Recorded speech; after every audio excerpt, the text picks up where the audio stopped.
I think everyone kind of had their eyes on that cloud, the smoke plume, and realized that it was definitely bigger than it might have should have been. When we got the page, it definitely felt, this is the moment. Like, all right, let's do this. Let's get to stations. Let's get to our apparatus. Let's get up there and let's.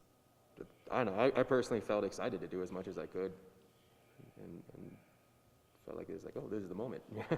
Did it feel like this is the one that we've been worried about for a long time? I think we've all talked about it. I'm new here. It's been about 10 months, and since I got here, it's always been talked about that it's the right conditions, and it was just the perfect storm, and it happened. Yeah, we were due for it.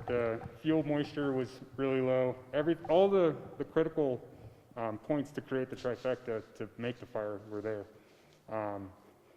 Even the erratic wind, which pushed the fire. So it was crazy. It was definitely an experience. When did you realize that it was blowing up to the point that it was? What point in the night? What did you see? You could watch it move across the tops of the mountains. Like, you could see it. You could hear it. And you could feel the wind and the heat and the smoke coming through. It was pretty crazy. It's like 4 o'clock, and it was pitch black out here, and we were all standing outside. Went up on the tower to see if we could get a view, and we got the page. And yeah, I got off that morning and got called back at 7 or 6ish, whenever it was, and you could tell it hopped 125, and I thought it was gonna be days before I got to Grand Lake, but it only took a few hours, so that was pretty crazy. Yeah, I was down on 125 that morning, watching it and trying to do some structural protection. And when it jumped, I remember the conversation kind of being like, well, let's keep an eye on Grand Lake, but it sounded like no one expected it to move it that fast.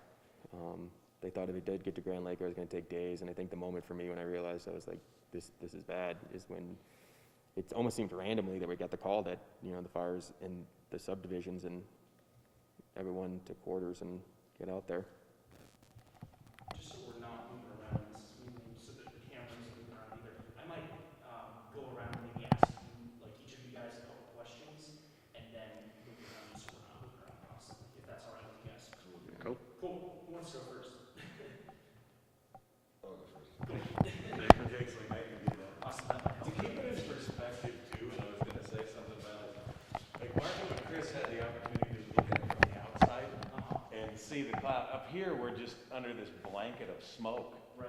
And Couldn't really tell. you couldn't see what it was doing. You were just kind of sitting here. It was just pitch black out. Right. And you go ahead then. Sorry. No, you're home in Fraser, weren't you? Well, I got kicked out of the house, so I had to come back to my cabin in Grand Lake. Was it the footwear? No, that was fine. You don't wear socks, it seems. So it was the afternoon, right? That's when you got called back in? Yeah, just by chance I was coming back, but to Grand Lake. I live in Fraser. And right when I was coming back on the 3440 intersection, I saw fire on the ridge, and I was like, okay, this is probably real. And right at that time, I got the page and then went straight to the station. How long did you work consecutively for those for the duration of the fire? That first night was a solid 30 hours, and then we were able to get a little sleep and then go back out the next 6 days. A long time. It was long. The sleep and going back to at least the place of our comfort, of our beds, was nice, but we get 6-7 hours of sleep, so it wasn't horrible. But that first night was pretty long. Tell me about putting up the fight for Grand Lake. Was Grand Lake in serious danger that night? Well, being selfish, I have a cabin in Grand Lake. Well, my family does, so that was my first thought. And then once my first job when I got here was to evacuate 491, the Sun Valley area, which doesn't really exist too much anymore. And once we got there, we heard the fire, we saw the winds, we saw all the horrible conditions, and within about 20 minutes, we were called out of it. And then once we got out of it, another 10 minutes, that's kind of when the fire destroyed that entire community. So that was a close call, I thought, of the whole experience. But does that answer your question? Yeah. Tell me about the evacuation. Did you have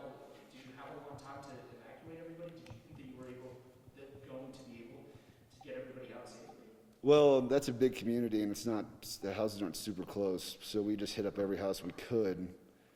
And there were some people there, a lot of people were leaving, people going back and forth, so that was a bit chaotic. And we were pretty comfortable with, we got all the houses by the time we got the evacuation order to leave, which is about the same time we were just gonna leave anyways, because the conditions got too bad. And then tell me about, I mean, are you going around being like, all right, what can we save? Or is it like, all right, that one's already on fire, let's move on to another one? Well, at that point, the fire wasn't there, so it was just evacuations. But later in the night, when we went back into Columbine Division, everything was on fire, so it was either, if you could put it out quickly, or just move on to the next one. And it was pretty chaotic, but stayed busy for a long time. Is this the worst fire you've ever seen? Oh yeah, for sure. We've heard it talked about that, like, the firefighters put up a fight to save Grand Lake. You know, this is your town, your fire station. What was that like, if you could put that into words? Well, it was cool seeing all the other departments getting there pretty quick, because if it was just Grand Lake, it would have been a lot worse. I mean, we're a smaller department, so it was nice to see not just the guys in the county, but you had Summit there quickly and a handful of other guys. So that was really great. But in the community as a whole, you know, food every day and stuff like that. But it was a community thing. It's amazing how fast it all came together in the job that we did, and we didn't have more loss of life, you know? Yeah. All of our little towns, Kremling, Hot Sulphur, Grand Lake, Grand Fire, East Grand Fire, all came together. It's something that's almost semi-miraculous, you know? It was definitely something that we can all be proud of. Yeah. Big source of pride. That night, I mean, were you guys calling out and saying, all right, well, you came in to help, right? Mm-hmm. I got paged while I was over at East Grand Fire, and it was like 6 p.m., and I had just eaten, so I was like, whatever, I was just hanging out. And the page went out, and I had been waiting for it for a while, because I knew that this fire was growing, and I never expected it to grow as fast as it did. But yeah, I got in the truck with 3 other guys, Cheevers, Jed Henry, and Brad Crabtree, and we headed out here and did everything that we could. We helped evacuate. It was a very scary time. I'd never driven through fire that close and that smoky. And you know it's close when your eyes are burning from the smoke when you're just driving on the roads, you know? And I think, yeah, like I said, we did all we could, and we did a great job as a community together. So. Was there ever a time where you said this fire could destroy the entire town? Yeah. We went in to get some people out, and the fire was crossing over the trees and jumping the road, and it was burning all around us on the ground too. So like when you're right in the middle of it, it's like this is gonna take over everything. It's gonna destroy everything around you, and yeah. I don't know. I feel like I'm rambling right now. No, that was like when you're in the middle of that, and you know this is what you guys do. But in a sense, what's going through your mind? I mean, is it still scary? Were you scared for your life? While I was driving, I was looking at the road, trying to follow the edge of the road because I couldn't see more than 4 feet in front of me because the smoke was so bad. And I was just trying to keep aligned with the edge of the road so that I could stay on the road and not veer off and get to where I needed to get to. Pretty much all you're thinking about, you're just reverting back to all your training. And you understand that this is bigger than you are. You signed up for this. This is what you vowed to do, you know. So. Sometimes it was also shockingly different. Everyone, I think, kind of has this idea of how fire is going to behave and how being in like a wildland fire is going to be like. And then when you're actually in it, and just the heat alone, the sound, like how quickly it moves, it's kind of one of those things where you just don't expect it until you're actually there and you actually feel it firsthand. I know, like, I remember being a kid and watching, and you into this, like news reporters like reporting on hurricanes and standing in the wind and being like, that can't be that bad. Like, I could stand up to that. And I imagine there's probably a lot of people out there, and that when they hear about wildland fires, you know, kind of have the same idea. It's fire, just go spray water on it. Like, I mean, how hard can it be? Put the And wet stuff on the hot stuff. put the wet stuff on the hot stuff. But then when you're actually in there and you can't get close, you can't even get within like 500 feet of the fire because it's just so hot. And you're spraying water on it, and you're seeing that water evaporate even before it touches the flames. Or, you know, you go into a house that, you know, the fire's kind of catching the porch on fire, and you do all you can for about, you know, 20 minutes. You're moving all the decking and spraying it down with just gallons and gallons of water, and you think you got it, and you move on just to find out that 5 minutes later it's reignited. It's just, yeah, and it's hard to explain. You were saying earlier, this was like the fire that you were like, all right, if I'm gonna die, it's gonna be here. Yeah, I mean, I went into it with kind of a sense of excitement, being like, this is it, like, this is what I've been training I was for. the one that said that. You know, Yeah. I Like, know. I was like, man, this is crazy, I could totally die right here. I think the scariest moment is when we were trying to rescue two loggers whose vehicles caught on fire, and I don't know if the loggers want to be talked about. we were trying to get to two people, and Marco mentioned how the flames were rolling over the treetops and crowning, and we couldn't push through to get to them, and we had to turn around. But luckily later on we were able to get to them. But I mean, I got to give credit to Marco. Like, I was in the truck with him, and he couldn't see more than 4 feet. I couldn't see past the hood. He did a really good job. But that was, at that moment, that was when I was really scared. Did you think at some point that it could take over the town? I mean, was that kind of what you were fighting against? Yeah, I mean, obviously, life and property are our main objectives with any fire. I thought the town might get hit pretty hard. I guess going into it, wasn't really worried about the town center getting hit. But I guess at one point when we were told to pull out and reorganize, at that point I was afraid that now I can go into the town. I had a lot of confidence in all the departments in this county, and I felt like as long as there were firefighters in the town, like, we would be able to defend the town pretty well. But when we got, yeah, that was a big source of pride that nobody, that we didn't have more incidences or more structures lost, and that the county rallied, and everyone showed up. When you were going around door to door, what do you do? I mean, you just knock on the door, see if anybody's home, tell them to get out? How does it work? Yeah, pretty much that. you pull up to the house, or running from like to house, and knocking on the doors, knocking on the windows, anything you can to get in there. Even if there's no cars inside the driveway and all the lights are off, like, you never know. I always veered on the side of caution. I want to spend that extra 5 minutes trying to knock on this possibly empty house instead of possibly miss someone. And then when people answer, you tell them it's time to go. You got to go. And they're like, well, how close is it? It's like, it's close. You need to leave. Sometimes people would, I got to do this one last thing, or I got to get this other thing. It's like, you got to go now.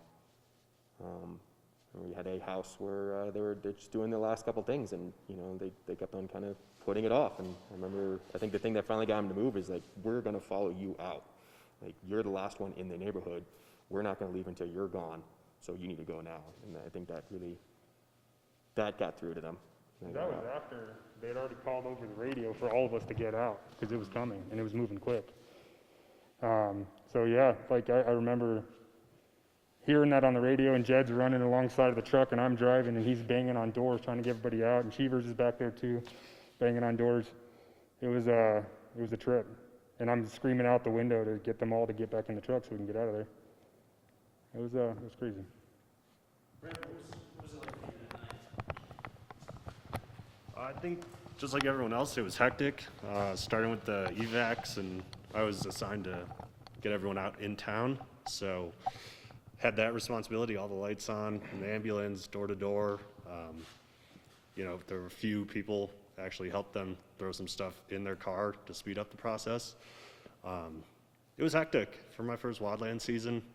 Started with Pine Gulch. That was a very hectic one out there, but this is a once-in-a-lifetime experience of, it's in your backyard, this is our home, so it was humbling to be a part of and work with the team.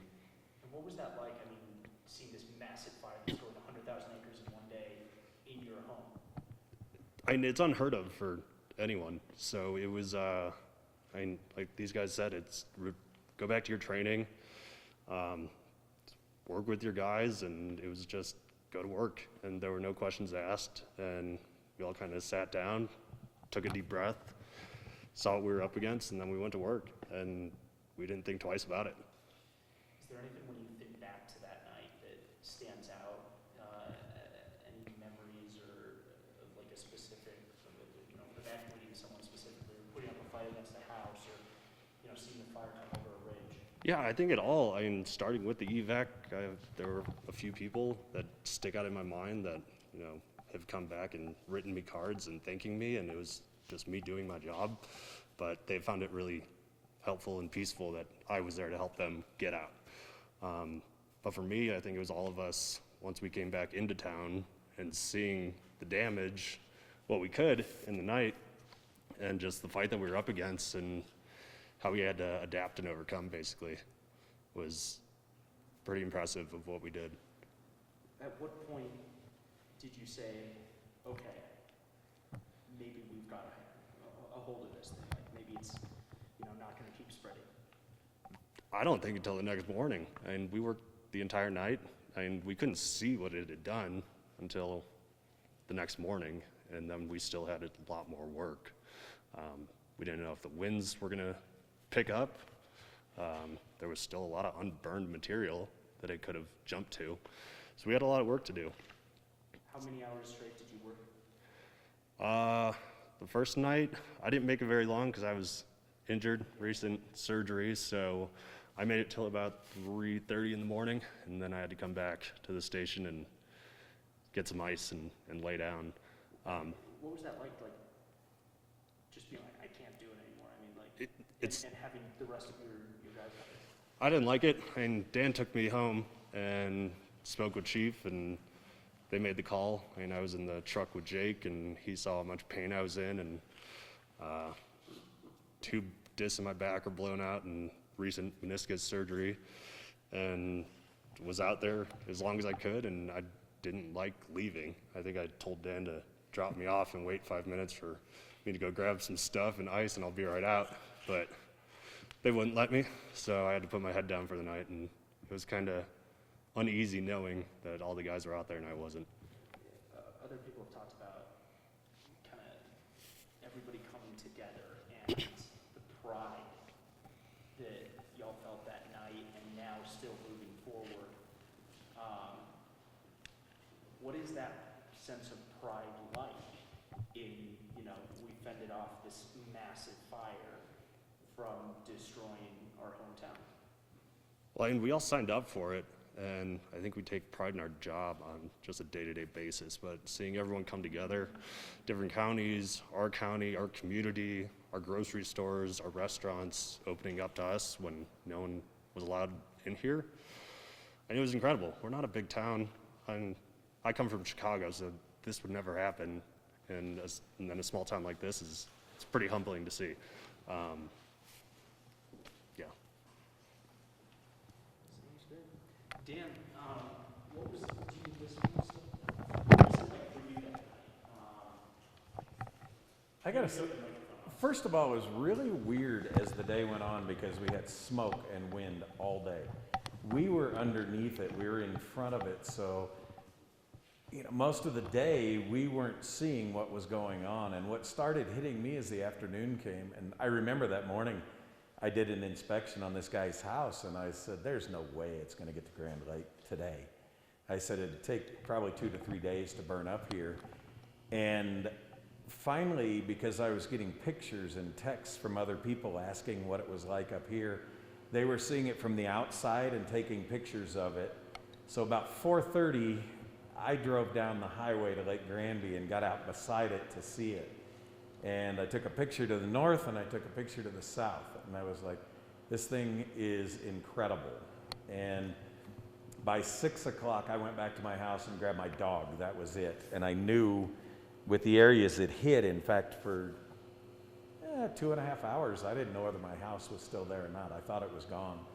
Probably took me about 3 days before I could feel comfortable with where my house was sitting, whether it was going to burn or not. But it shielded us. We weren't able to see what it was doing. We were getting the product of it here in the smoke and ash starting to pour through. So that was weird. Then when I got a call from Granby's fire chief that said it had broken Highway 125, and he said it's about 1.25 miles past 125, and he made a comment that by the time we get off the phone, it's probably going to be 2 miles. And I knew we're looking at roughly 10 miles in there. And if it went that fast, it's going to be here before you know it. So kind of came back here, and one of my first thoughts was there was a construction crew out on Highway 34, and they've been running intermittent traffic all summer long, and I thought if we evacuate, we need to get them off the highway, get them out of our way. So I went out and told them they were done for the day, they needed to go, so they packed up. I think most of their workers were like, wow, thank you, finally. And almost immediately when we got back up here, they said everything west of 34 needed to be evacuated. So the guys went out in different directions. Our assistant chief and I took a couple neighborhoods, and to tell you kind of how the evacuations were going, we were pulling up with lights and sirens and hitting your siren and your air horn, making sure you're getting people's attention. Oddly enough, during it, I was here for the golf course fire with the sheriff's office a couple years ago, and I was going back to a lot of the same houses we were evacuating back then. And a lot of the people, I knew who they were, but it actually seemed to be going real well. And we knew there was kind of chaos because the sheriff's office was coming up from up the highway evacuating people. Then we started hearing it was hitting neighborhoods close, and it was like, this is getting real bad. And finally, coming back towards town, the transformers started blowing out in the town of Grand Lake. And at that point, it was like, okay, it's time to get everybody out of this town and get out of here. And we made the decision to pull all the firefighters from all the agencies down the highway a little bit.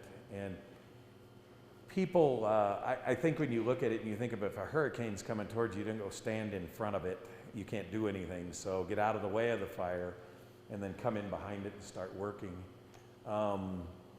To skip over a couple, when we went in to go rescue some people that were reportedly up on County Road 41, I was behind 2 trucks behind the engine Marco was in, that they were in.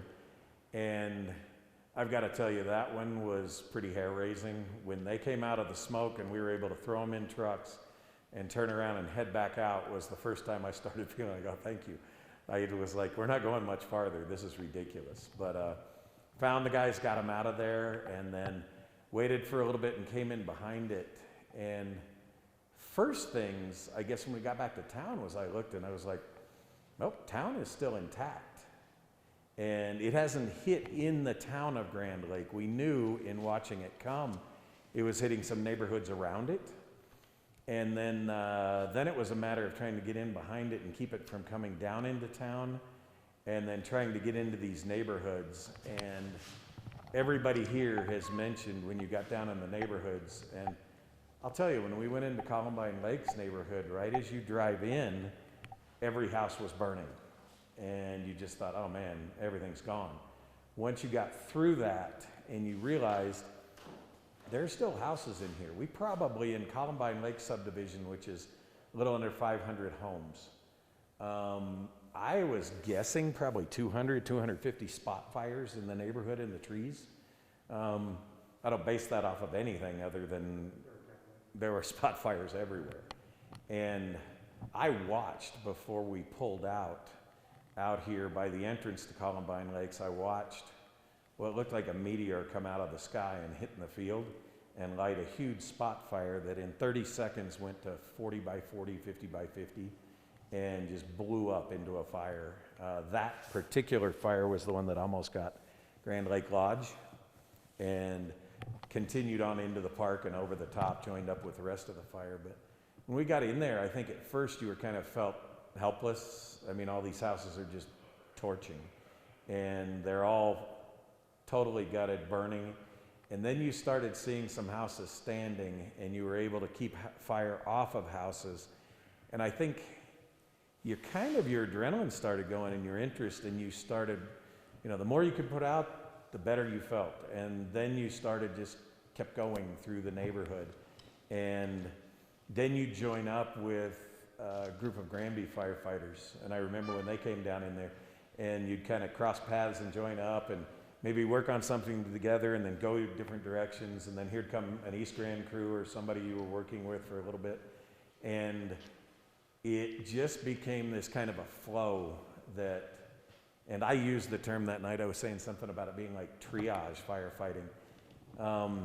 Firefighters, and I go against what some people are saying with the training, you're trained, you don't leave a fire half burning.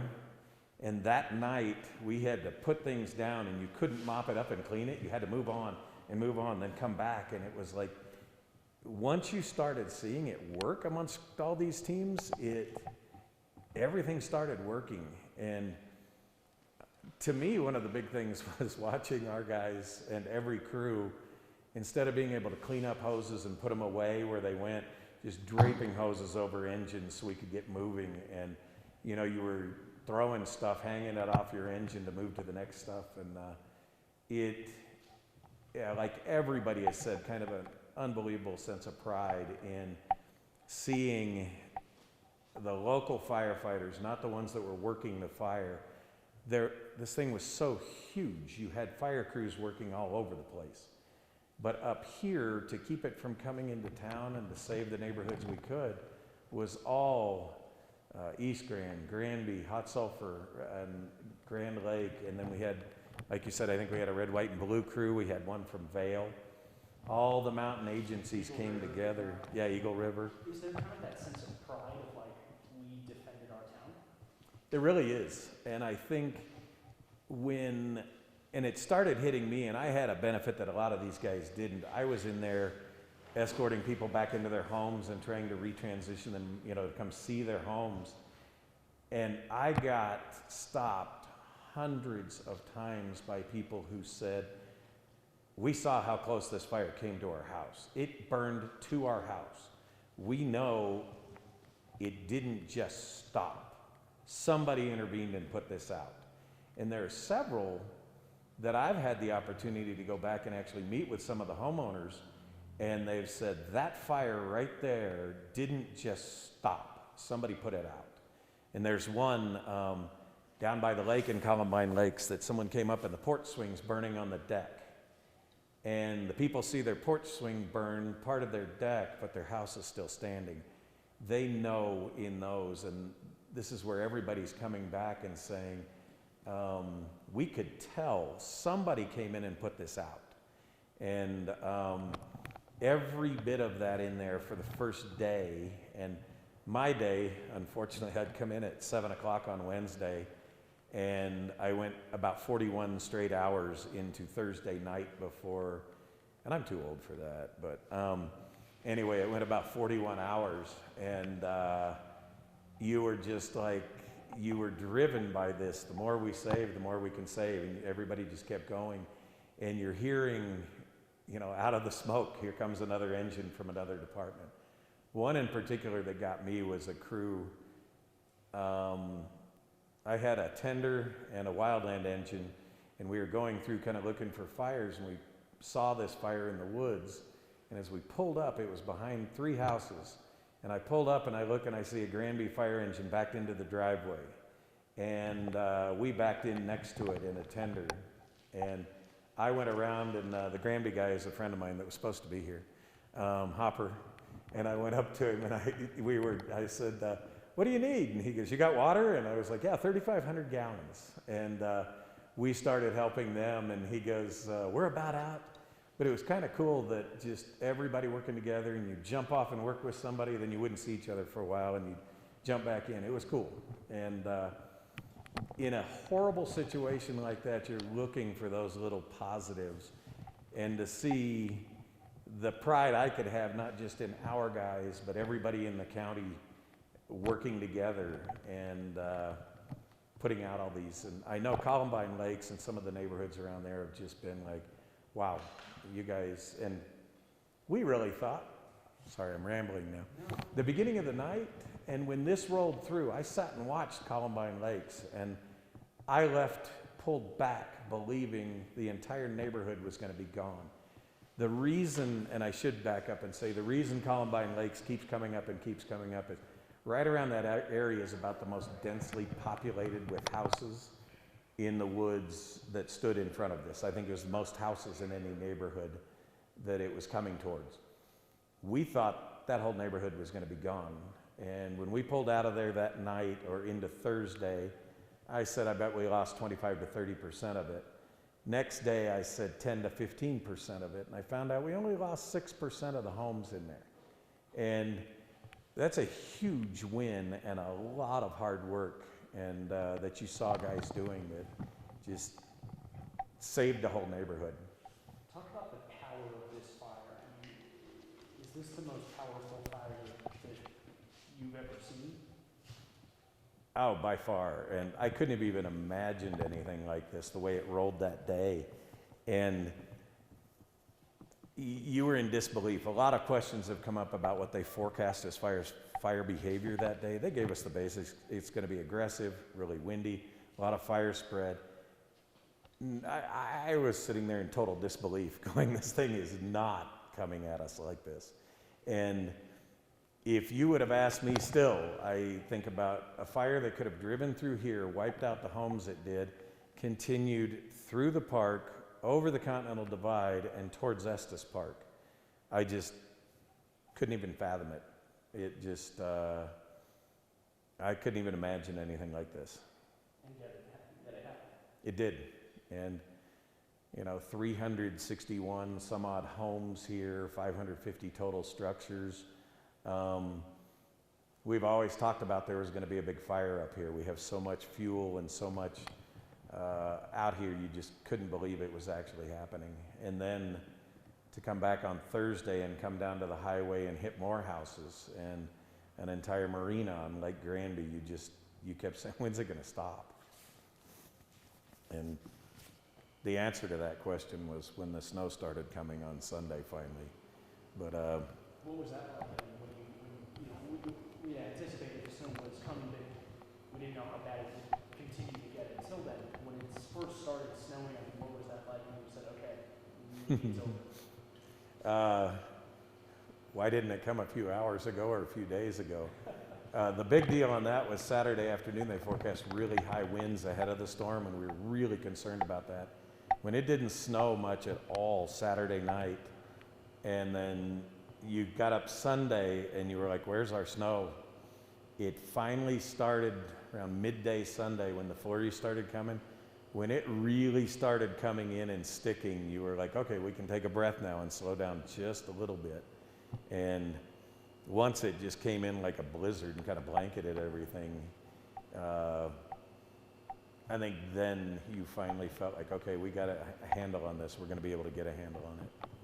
If we're having this conversation 5 years from now, 10 years from now, whenever down the line, I wonder how will you remember? How will you remember the East Troublesome Fire? What will you remember? Wow, the most incredible thing I could have imagined. And like I said earlier, I think those that had the opportunity to see it were wowed by the outside. Some of us, and Brad probably didn't get a chance to get out of here and see it. I had to drive down and take a look at it and go, wow, I've never imagined anything like this. And I'd say during it, a lot of disbelief that this is stuff that happens in California or Australia or somewhere else. It doesn't happen here. And to know how much work had been done prior to that, it having that big day run on the 21st. A lot of mitigation work, a lot of sprinklers on houses, things that had been done, and it didn't even phase this thing. And I think we get used to having slurry and planes and helicopters, and a lot of people were wondering what happened that day, and it's like the winds were so high, nobody could fly on it, you couldn't get into it. And I would say 2 weeks, week and a half later, going up 125 was the eye-opener to me that that thing literally is 18 miles of burned on both sides of the highway. And then you went back and, okay, now I see why they couldn't stop it here. It burned all the way almost to Walden or almost to Jackson County, a big swath through there. I've heard it described almost like as a freight train just going through. Yes, Is that loud. The winds, the closer it got, the worse the winds got. And there were times I remember sitting out here on the highway trying to get a good eye on it, and you try to open your door and you could barely even open the door on my truck that was facing west. I was pushing to get out, and the minute you let go of it, it slammed. And you just said, this is incredible. Austin, anything else? I saved up for the end, and then I just, blah. That's good. So for us, we were able to kind of stand back and see kind of how big it was. But for you guys, how anxious were you not knowing how big this was or how close this was to Grand Lake? I mean, you have family here, you live here. How anxious were you guys? Well, I constantly looked at the news, seeing if it hopped 125. And I was like, if it hops 125, I guess they're gonna call us back to the station, and then we'll wait a few days and we'll get to Grand Lake. None of that happened. It happened all in one night. So, pretty anxious at first, and then it was just put to work once we got here. But it was pretty surreal how fast it moved. I can tell you from being on this end of it, it was kind of like you were running around going, okay, what can we do to get ready for this? What can we do? And you can't do much. I could go spray water on a house. It wasn't going to do anything. And I just remember kind of around here, we all felt like we should be doing something, getting ready, but we had all our equipment ready. We just weren't sure where it was going to come through. And there was a fear. You asked a question earlier. There was a fear, the way this thing was throwing fire out ahead of it and spotting, that some of that would go down into town. And it would start spot fires, and we kept sending people through town to check on it to make sure that didn't happen, because once you get into that, you start jumping from spot fire to building to building to building, and we already had it trying to creep in the backside of town. So it was amazing to me, but when you go back and look at it, the spots were north of here flying into the park. And if it would have turned this way, I mean, I think we could have defended a lot of town, but then you've got fires getting spit out ahead of you and over your head and behind you. It could have created some really bad situations. Guys, anything else that I missed or anything else that you guys want to make sure that we talk about? I want you guys to definitely talk about how all of our communities and our departments came together and did the best we could with the little resources that we had. I'm proud of my department. I'm proud of every department that's in this valley that came together to help save Grand Lake. So, as long as that gets in there. I mean. That's kind of that's kind of what you'll remember from all this. Oh yeah, most definitely. It was like when I went in there with Cheevers, he was in my truck, and Dan and Seth St. Germain, it was 2 trucks with Grand Lake and 2 trucks with East Grand. We were able to successfully get 2 people out that weren't going to get out on their own. So it was definitely a joint effort, and I think all of our departments deserve some kind of credit for coming together and handling it the way we did. So. I think on the departments too. And then the next step away from it is just when we're coming back to station, like, well, being forced to come back to station and seeing all the other firefighters just pretty much fighting to get out there and help out. I don't think I saw in one time a firefighter who didn't want to be there and help. That wasn't ready to act. That wasn't ready to act. To get to it. No one balked Yeah. when the opportunity came to help out the community and do what they wanted to do, what they needed It was to do. like that. Like as soon as we got out here, we were set to work, just straight Yeah. to it, and we did it well. And from our standpoint, you're kind of, with it coming this way and you're in Grand Lake, you know what you're doing, and you're kind of sitting here going, I wonder if anyone's going to come help. to see everybody who poured in, and I gotta say, and we'll cross-say the Granby Fire or Grand Fire Protection District, their chief and their department had parts of their fire district that were actively on fire, and it had burned homes, and he made the decision to move people up here because this was a place, it had already gone through and torn out those homes, and he made a decision to send people up here in East Grand and then Hot Sulphur. Hot Sulphur had parts that were on fire too, and for these agencies to bring all these together with the best chance to save homes up here and businesses in a town, you know, we can't sit here and just lose track of the fact that 3 fire districts lost structures in their areas, and everybody did what needed to be done. We had a Hot Sulphur firefighter that had lost his home. He knew it, yet he was up here trying to save other people's homes too. So there was an unbelievable feeling up here when you started seeing all the equipment coming from East Grand, Granby, Hot Sulphur, Kremling, everywhere pouring in here, and you were like, thank you, we're not alone. It got lonely for a little bit when everybody left town and we were all that was here, and then here came all the fire departments. We're like, God, thanks. Huge deal with these small departments coming together. The potential for loss is great during that fire. That fire moved so fast. And I was speaking to one of the battalion chiefs that worked for the Department of Fire Prevention and Control, and he said that they estimated maybe 20 to 30 deaths, loss of life, including first responders. And to have a fire that moved that fast, that quick, and just spread as uncontrollably as it did, like we only had 2 deaths, it was good. We did a great job.